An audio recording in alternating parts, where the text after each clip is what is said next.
Welcome back to Jurassic Park by Michael Crichton. I've really been looking forward to getting this part recorded, actually.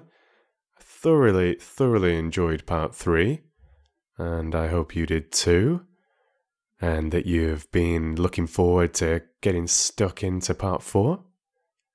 Thank you again for my patron Scott for commissioning this. It's been an absolute treat so far, and reading a little bit ahead in the story, I can see it's only going to get better as well, I think. So, I hope you enjoy it. Let's delve further into the mysteries of Jurassic Park. Second iteration. With subsequent drawings of the fractal curve, sudden changes may appear. Ian Malcolm. The shore of the inland sea. Alan Grant crouched down, his nose inches from the ground. The temperature was over 100 degrees. His knees ached, despite the rug layers pads he wore. His lungs burned from the harsh alkaline dust. Sweat dripped off his forehead onto the ground. But Grant was oblivious to the discomfort. His entire attention was focused on the 6-inch square of earth in front of him. Working patiently with a dental pick and an artist's camel brush, he exposed the tiny L-shaped fragment of jawbone. It was only an inch long, and no thicker than his little finger. The teeth were a row of small points and had the characteristic medial angling. Bits of bone flaked away as he dug. Grant paused for a moment to paint the bone with rubber cement before continuing to expose it. There was no question that this was the jawbone from an infant carnivorous dinosaur. Its owner had died 79 million years ago at the age of about 2 months. With any luck, Grant might find the rest of the skeleton as well. If so, it would be the first complete skeleton of a baby carnivore. "Hey, Alan!" Alan Grant looked up, blinking in the sunlight. He pulled down his sunglasses and wiped his forehead with the back of his arm. He was crouched on an eroded hillside in the Badlands outside Snakewater, Montana. Beneath the great blue bowl of sky, blunted hills, exposed outcroppings of crumbling limestone, stretched for miles in every direction.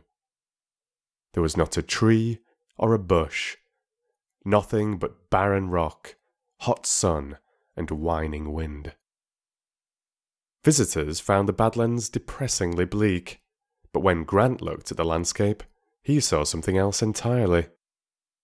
This barren land was what remained of another, very different world, which had vanished 80 million years ago. In his mind's eye, Grant saw himself back in the warm, swampy bayou that formed the shoreline of a great inland sea. This inland sea was 1,000 miles wide, extending all the way from the newly upthrust Rocky Mountains to the sharp, craggy peaks of the Appalachians. All of the American West was underwater. At that time, there were thin clouds in the sky overhead, darkened by the smoke of nearby volcanoes. The atmosphere was denser, richer in carbon dioxide. Plants grew rapidly along the shoreline. There were no fish in these waters, but there were clams and snails. Pterosaurs swooped down to scoop algae from the surface. A few carnivorous dinosaurs prowled the swampy shores of the lake, moving among the palm trees. And offshore was a small island, about 2 acres in size. Ringed with dense vegetation, this island formed a protected sanctuary where herds of herbivorous duck-billed dinosaurs laid their eggs in communal nests and raised their squeaking young. Over the millions of years that followed, the pale green alkaline lake grew shallower and finally vanished. The exposed land buckled and cracked under the heat, and the offshore island with its dinosaur eggs became the eroded hillside in northern Montana which Alan Grant was now excavating. "Hey, Alan!" He stood, a barrel-chested, bearded man of 40. He heard the chugging of the portable generator and the distant clatter of the jackhammer cutting into the dense rock on the next hill. He saw the kids working around the jackhammer, moving away the big pieces of rock after checking them for fossils. At the foot of the hill, he saw the 6 teepees of his camp, the flapping mess tent, and the trailer that served as their field laboratory. And he saw Ellie waving to him from the shadow of the field laboratory. "Visitor!" she called, and pointed to the east. Grant saw the cloud of dust and the blue Ford sedan bouncing over the rutted road toward them. He glanced at his watch. Right on time. On the other hill, the kids looked up with interest. They didn't get many visitors in Snakewater, and there had been a lot of speculation about what a lawyer from the Environmental Protection Agency would want to see Alan Grant about. But Grant knew that paleontology, the study of extinct life, had in recent years taken on an unexpected relevance to the modern world. The modern world was changing fast, and urgent questions about the weather, deforestation, global warming, or the ozone layer often seemed answerable, at least in part, with information from the past. Information that paleontologists could provide. He had been called as an expert witness twice in the past few years. Grant started down the hill to meet the car. The visitor coughed in the white dust as he slammed the car door. "Bob Morris, EPA," he said, extending his hand. "I'm with the San Francisco office." Grant introduced himself and said, "You look hot. Want a beer?" "Jesus, yeah." Morris was in his late 20s, wearing a tie and pants from a business suit. He carried a briefcase. His wing-tip shoes crunched on the rocks as they walked toward the trailer. "When I first came over the hill, I thought this was an Indian reservation," Morris said, pointing to the teepees. "No," Grant said. "Just the best way to live out here." Grant explained that in 1978, the first year of the excavations, they had come out in North Slope octahedral tents, the most advanced available. But the tents always blew over in the wind. They tried other kinds of tents, with the same result. Finally, they started putting up teepees, which were larger inside, more comfortable, and more stable in wind. "These are Blackfoot teepees, built around 4 poles," Grant said. "Sioux teepees are built around 3, but this used to be Blackfoot territory, so we thought." "Uh-huh," Morris said. "Very fitting." He squinted at the desolate landscape and shook his head. "How long you been out here?" "About 60 cases," Grant said. When Morris looked surprised, he explained. "We measure time in beer. We start in June with 100 cases. We've gone through about 60 so far."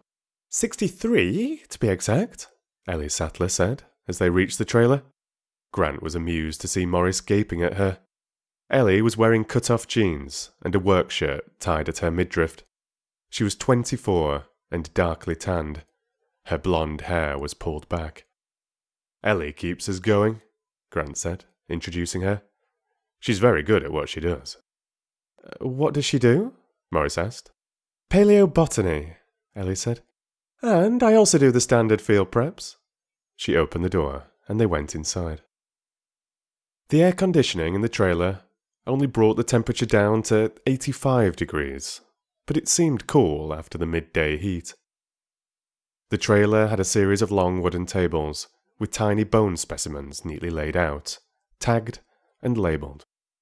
Farther along were ceramic dishes and crocks. There was a strong odour of vinegar. Morris glanced at the bones. "I thought dinosaurs were big," he said. "They were," Ellie said. "But everything you see here comes from babies.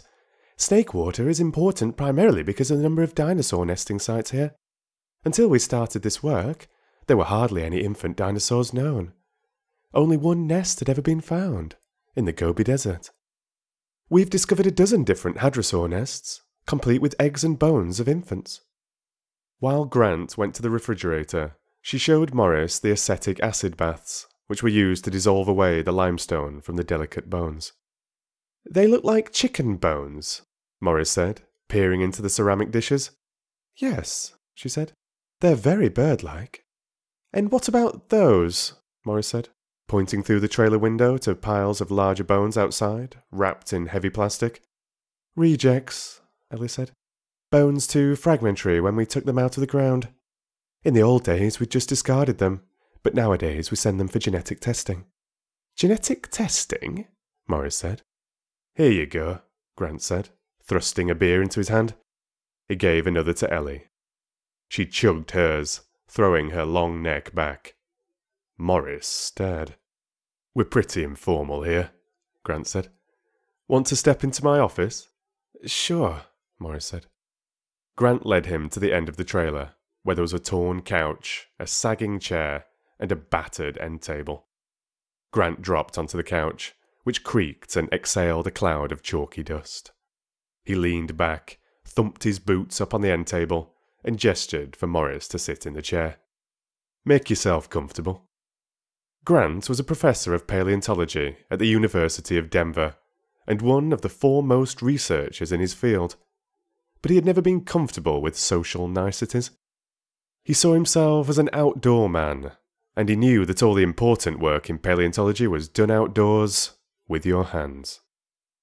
Grant had little patience for the academics, for the museum curators, for what he called the teacup dinosaur hunters, and he took some pains to distance himself in dress and behaviour from the teacup dinosaur hunters, even delivering his lectures in jeans and sneakers. Grant watched as Morris primly brushed off the seat of the chair before he sat down. Morris opened his briefcase, rummaged through his papers, and glanced back at Ellie, who was lifting bones with tweezers from the acid bath at the other end of the trailer, paying no attention to them. You're probably wondering why I'm here. Grant nodded. It's a long way to come, Mr. Morris. Well, Morris said, to get right to the point, the EPA is concerned about the activities of the Hammond Foundation. You receive some funding from them. $30,000 a year, Grant said, nodding. For the last 5 years. What do you know about the Foundation? Morris said. Grant shrugged. The Hammond Foundation is a respected source of academic grants. They fund research all over the world, including several dinosaur researchers. I know they support Bob Kerry out of the Tyrrell in Alberta, and John Weller in Alaska. Probably more. Do you know why the Hammond Foundation supports so much dinosaur research? Morris asked. Of course. It's because old John Hammond is a dinosaur nut. You've met Hammond? Grant shrugged. Once or twice. He comes here for brief visits. He's quite elderly, you know. And eccentric, the way rich people sometimes are. But always very enthusiastic. Why? Well, Morris said, the Hammond Foundation is actually a rather mysterious organisation. He pulled out a Xeroxed world map, marked with red dots, and passed it to Grant. These are the digs the Foundation financed last year. Notice anything odd about them? Montana, Alaska, Canada, Sweden.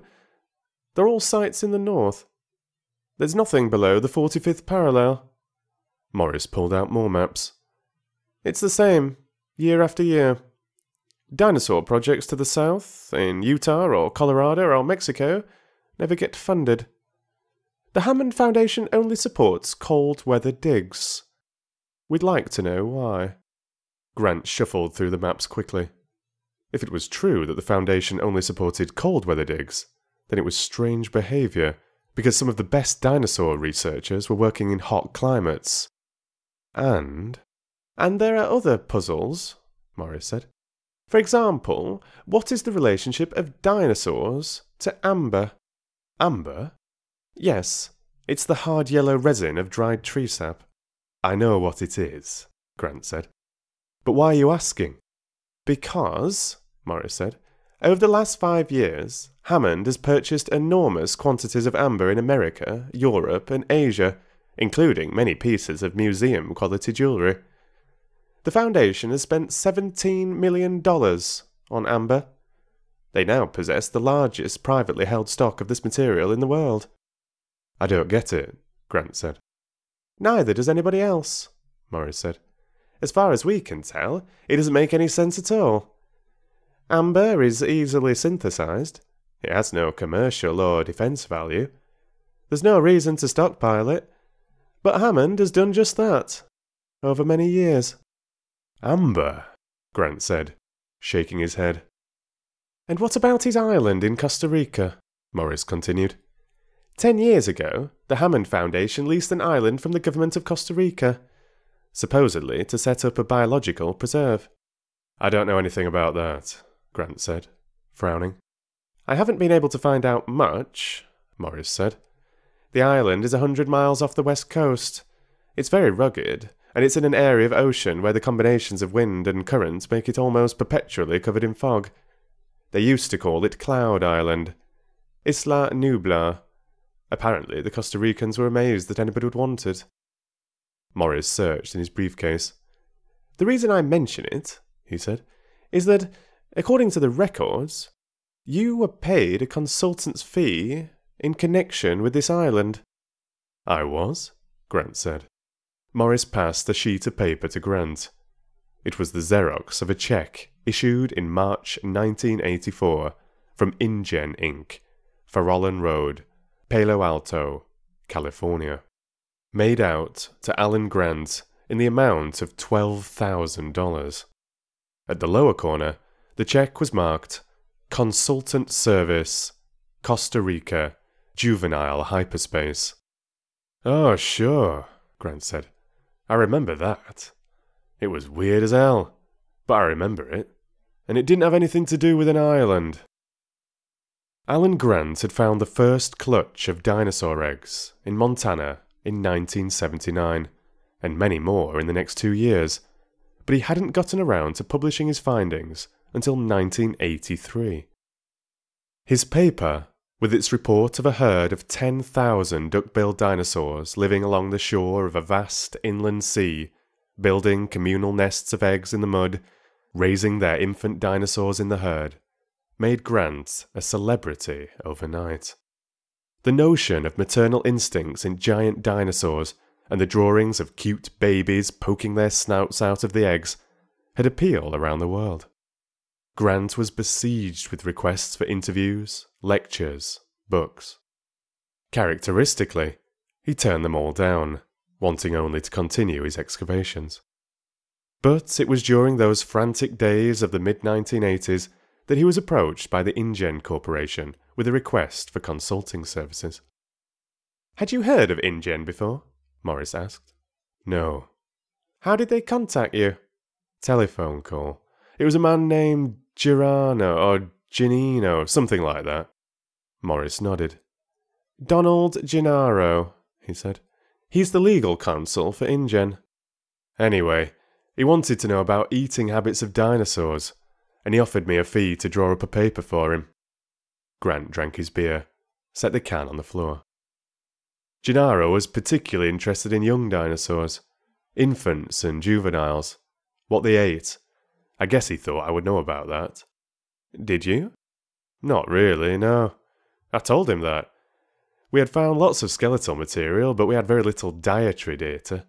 But Gennaro said he knew we hadn't published everything, and he wanted whatever we had. And he offered a very large fee. $50,000. Morris took out a tape recorder and set it on the end table. You mind? No, go ahead. So Gennaro telephoned you in 1984? What happened then? Well, Grant said, you see our operation here. 50,000 would support 2 full summers of digging. I told him I'd do what I could. So you agreed to prepare a paper for him? Yes. On the dietary habits of juvenile dinosaurs? Yes. You met Gennaro? No, just on the phone.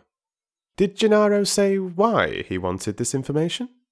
Yes, Grant said. He was planning a museum for children, and he wanted to feature baby dinosaurs. He said he was hiring a number of academic consultants, and named them. There were paleontologists like me, and a mathematician from Texas named Ian Malcolm, and a couple of ecologists. A systems analyst. Good group. Morris nodded, making notes. So you accepted the consultancy? Yes. I agreed to send him a summary of our work, what we knew about the habits of the duck-billed hadrosaurs we'd found. What kind of information did you send? Morris asked. Everything. Nesting behaviour, territorial ranges, feeding behaviour, social behaviour, everything. And how did Gennaro respond? He kept calling and calling, sometimes in the middle of the night. Would the dinosaurs eat this? Would they eat that? Should the exhibit include this? I could never understand why he was so worked up. I mean, I think dinosaurs are important too, but not that important. They've been dead 65 million years. You'd think his calls could wait until morning. I see, Morris said. And the $50,000? Grant shook his head. I got tired of Gennaro and called the whole thing off. We settled up for $12,000. That must have been about the middle of '85. Morris made a note. And InGen? Any other contact with them? Not since 1985. And when did the Hammond Foundation begin to fund your research? I'd have to look, Grant said. But it was around then, mid-80s. And you know Hammond as just a rich dinosaur enthusiast? Yes. Morris made another note. Look, Grant said, if the EPA is so concerned about John Hammond and what he's doing, the dinosaur sites in the north, the amber purchases, the island in Costa Rica, why don't you just ask him about it? At the moment, we can't, Morris said. Why not? Grant said. Because we don't have any evidence of wrongdoing, Morris said. But personally, I think it's clear John Hammond is evading the law. I was first contacted, Morris explained, by the Office of Technology Transfer. The OTT monitors shipments of American technology which might have military significance. They called to say that InGen had two areas of possible illegal technology transfer. First, InGen shipped 3 Cray XMPs to Costa Rica. InGen characterised it as transfer within corporate divisions and said they weren't for resale. But OTT couldn't imagine why the hell somebody'd need that power in Costa Rica. 3 Crays, Grant said. Is that a kind of computer? Morris nodded. Very powerful supercomputers. To put it in perspective, 3 Crays represent more computing power than any other privately held company in America. And InGen sent the machines to Costa Rica. You have to wonder why. I give up. Why? Grant said. Nobody knows. And the HUDs are even more worrisome, Morris continued. HUDs are automated gene sequencers machines that work out the genetic code by themselves. They're so new that they haven't been put on the restricted list yet, but any genetic engineering lab is likely to have one, if it can afford the $500,000 price tag. He flipped through his notes. Well, it seems InGen shipped 24 HUD sequences to their island in Costa Rica. Again, they said it was a transfer within divisions and not an export, Morris said. There wasn't much that OTT could do. They're not officially concerned with use, but InGen was obviously setting up one of the most powerful genetic engineering facilities in the world, in an obscure Central American country. A country with no regulations. That kind of thing has happened before. There had already been cases of American bioengineering companies moving to another country so they would not be hampered by regulations and rules. The most flagrant, Morris explained, was the Biosyn rabies case.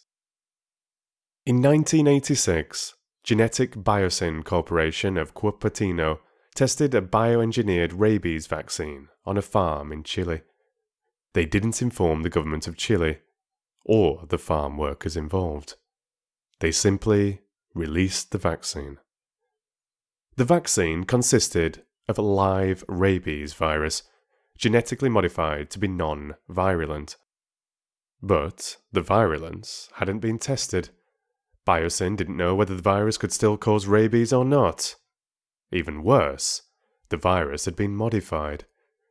Ordinarily, you couldn't contract rabies unless you were bitten by an animal. But Biosyn modified the rabies virus to cross the pulmonary alveoli. You could get an infection just inhaling it. Biosyn staffers brought this live rabies virus down to Chile in a carry-on bag on a commercial airline flight. Morris often wondered what would have happened if the capsule had broken open during the flight. Everybody on the plane might have been infected with rabies. It was outrageous. It was irresponsible. It was criminally negligent. But no action was taken against Biosyn. The Chilean farmers who unwittingly risked their lives were ignorant peasants. The government of Chile had an economic crisis to worry about, and the American authorities had no jurisdiction. So, Louis Dodgson, the geneticist responsible for the test, was still working at Biosyn. Biosyn was still as reckless as ever. And other American companies were hurrying to set up facilities in foreign countries that lacked sophistication about genetic research. Countries that perceived genetic engineering to be like any other high-tech development, and thus welcomed it to their lands, unaware of the dangers posed. "So, that's why we began our investigation of InGen," Morris said. "About 3 weeks ago." "And what have you actually found?" Grant said. "Not much," Morris admitted. "When I go back to San Francisco, we'll probably have to close the investigation. And I think I'm about finished here." He started packing up his briefcase. "By the way, what does juvenile hyperspace mean?" "That's just a fancy label for my report," Grant said. "Hyperspace is a term for multidimensional space, like three-dimensional tic-tac-toe. If you were to take all the behaviours of an animal, its eating and movement and sleeping, you could plot the animal within the multidimensional space. Some paleontologists refer to the behaviour of an animal as occurring in an ecological hyperspace. Juvenile hyperspace would just refer to the behaviour of juvenile dinosaurs, if you wanted to be as pretentious as possible." At the far end of the trailer, the phone rang. Ellie answered it. She said, "He's in a meeting right now. Can he call you back?" Morris snapped his briefcase shut and stood. "Thanks for your help, and the beer," he said. "No problem," Grant said. Gran walked with Morris down the trailer to the door at the far end. Morris said, "Did Hammond ever ask for any physical materials from your site? Bones or eggs or anything like that?" "No," Grant said. "Dr. Sattler mentioned you do some genetic work here." "Well, not exactly," Grant said. "When we remove fossils that are broken or for some other reason not suitable for museum preservation, we send the bones out to a lab that grinds them up and tries to extract proteins for us. The proteins are then identified and the report is sent back to us." "Which lab is that?" Morris asked. "Medical Biologic Services in Salt Lake." "How'd you choose them?" "Competitive bids." "The lab has nothing to do with InGen?" Morris asked. "Not that I know," Grant said. They came to the door of the trailer. Grant opened it and felt the rush of hot air from outside. Morris paused to put on his sunglasses. "One last thing," Morris said. "Suppose InGen wasn't really making a museum exhibit. Is there anything else they could have done with the information in the report you gave them?" Grant laughed. "Sure. They could feed a baby hadrosaur." Morris laughed too. "A baby hadrosaur. That'd be something to see. How big were they?" "About so," Grant said, holding his hands 6 inches apart. "Squirrel size." "And how long before they become full-grown?" 3 years, Grant said, give or take. Morris held out his hand. "Well, Thanks again for your help. Take it easy driving back, Grant said. He watched for a moment as Morris walked back toward his car, and then closed the trailer door. Grant said, "What do you think?" Ellie shrugged. "Naive? You like the part where John Hammond is the evil arch-villain," Grant laughed. "John Hammond's about as sinister as Walt Disney. By the way, who called?" "Oh," Ellie said, "it was a woman named Alice Levin. She works at Columbia Medical Center. You know her?" Grant shook his head. "No." "Well, it was something about identifying some remains. She wants you to call her back right away." Thank you very much for listening. I felt the chapter finished a little bit abruptly there. It would have been nice to continue, but this is all we have time for today. But at least I hope it keeps you intrigued and waiting in anticipation for the next parts.